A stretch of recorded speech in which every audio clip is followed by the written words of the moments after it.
we've been here for 12 years. So pretty much, I've been rescuing animals since I was 14. At first it was horses, dogs and cats, the domestic kind of thing. And then my journey into veganism meant that I come across wonderful farm animals, so I would rescue those. And then with the growth of veganism, which has been, in the last 7 years has been unbelievable, and every vegan wants to save every farm animal, so the number of farm animals now far outweighs the number of equines. Not so much dogs, and there's still a lot of dogs and cats that live here, but so that's been how we got here to this site now. The other sites closer to London were actually much smaller. So now we've got the cafe, we've got the shops, holiday lodges. It's more tourist friendly, more visitor friendly. So it has proper open hours, Thursday to Sunday, completely free of charge to come in. No, you don't need to book, you can turn up, you come in and you walk around and meet the residents. So that for me is where I hope people's journeys of kindness start,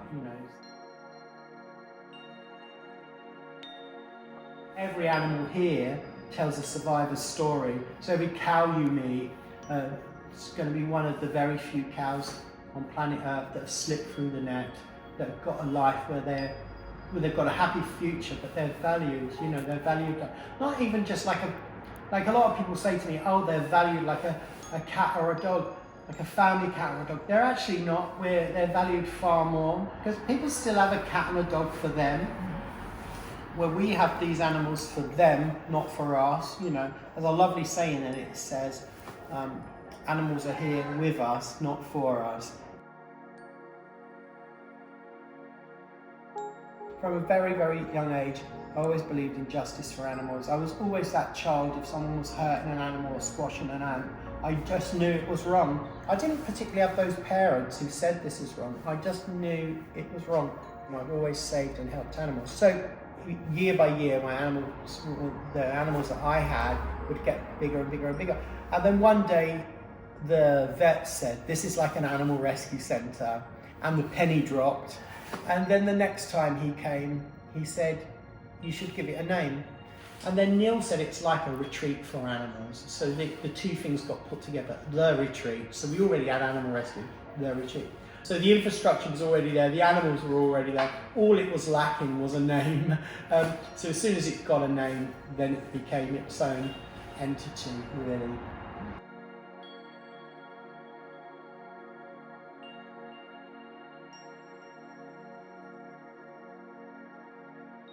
I always think we are on a crest of a wave when it comes to animal rescue, animal enlightenment, and veganism. We're on the crest of the wave. It's growing, growing, growing. If you look at menus wherever you go in the world now, it's just like everyone knows the word vegan. There's generally vegan menus. There's no longer vegetarian menus. It's vegan. I would just like to see the impact of the crest of the wave. I just want to see first time ever, numbers of animals in farming are dropping in Europe now.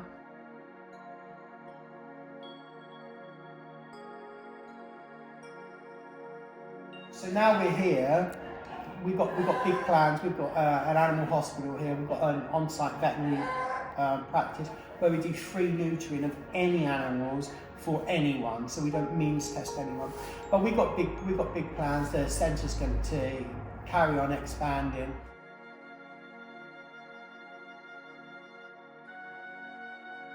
There is that thing where, I know I can't save every animal, but what I am aware of, like the chap today with the dog, if I get an email from someone who can't keep their pigs, I say, let me come and meet you, let me give you good advice on how you can keep these pigs, and we'll look at the situation the pigs are in. And even if it means me paying for bedding for those pigs or food until the circumstances of the family change, I'm that person. I don't just go, no, I can't help. I'm going to be saying, let me come up with some solution to help you keep your animals.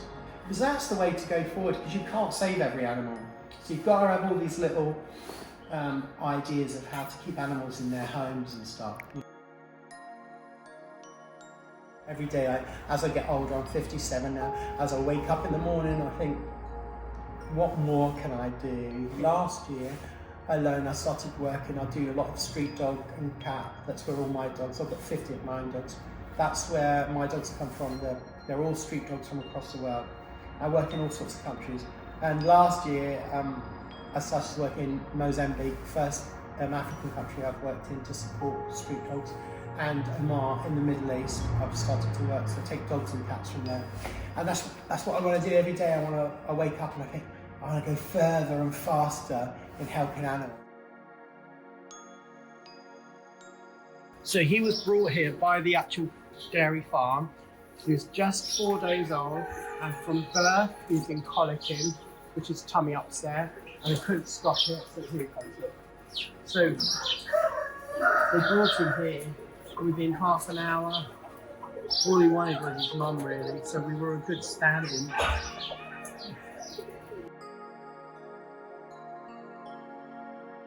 Pretty much 80% just dumped, so abandoned like dogs and cats, or like these seniors get handed in when people can't ride them. 2, 4, 5 seniors, 6 seniors handed in when people can no longer ride them, whatever, don't want them. And then the others, everyone at that end is all abandoned.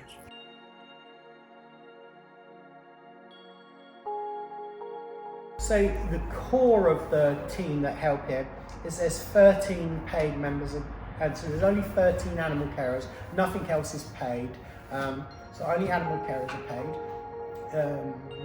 And then there is 60 volunteers across the week who always turn up. So some weeks we may have 10 more, may have 20 more. On some days you may have 20 more. There may be a local company that sends its employees to come and do some DIY or cleaning out and stuff. But we've always got the 60 across the week, which are kind of driven by the main team.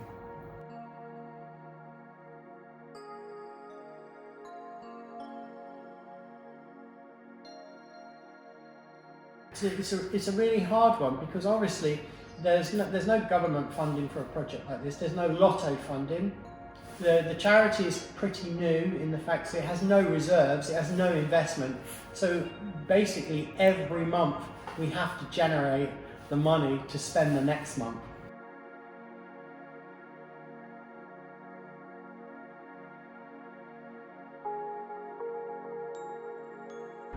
We do it all via our social media, and try not to ask too much of the great animal loving public, but there are those times where you just have to say, listen, this has been a particularly expensive month.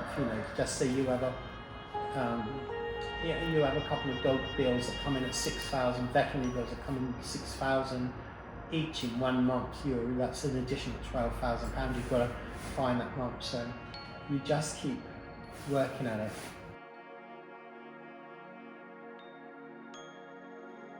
Yes, if you come as a visitor when it's open, you can use the cafe and the shops, or even if you don't want to do that because it's free of charge, as I said earlier on, you can just walk around the park. It's particularly beautiful in the spring and the summer. No one wants to be here this time of year. You can just chill out, or if you want, you can volunteer. You just have to kind of talk to a team leader, and they will basically tell you when and how you can do it. And then there's other people who just pop in. They pop in for cake and coffee because they've dropped in donations of animal food, kitchen roll, refuge sacks, newspaper, old bath towels and bedding. So there's all sorts of ways you can help the centre, even if you can't donate. There's all sorts of ways. You can do transport for the centre. There's amazing things you get. There's something for everyone. That's basically it. If you want to volunteer but you're a bit worried about animals, or physically you're not strong, there's shops you can help in. There's cafes you can clean the tables. There's so much you can do. There's so much everyone can do. We're very blessed with our local community because people always remember you. Like whilst the storm is going, you'll get all sorts of messages saying, I hope you're okay, because we're the top of the hill, and they say, well, I hope you're okay, and is there anything we can do? And local companies will say, if you have any damage, can we help you? But local community can always drop in any old bedding that they don't want, any old pet foods they don't want, any old tools, wheelbarrows. There's so much. Or if they can do some transport, maybe dropping animals at vets or to new homes. You know, we're always grateful for anything.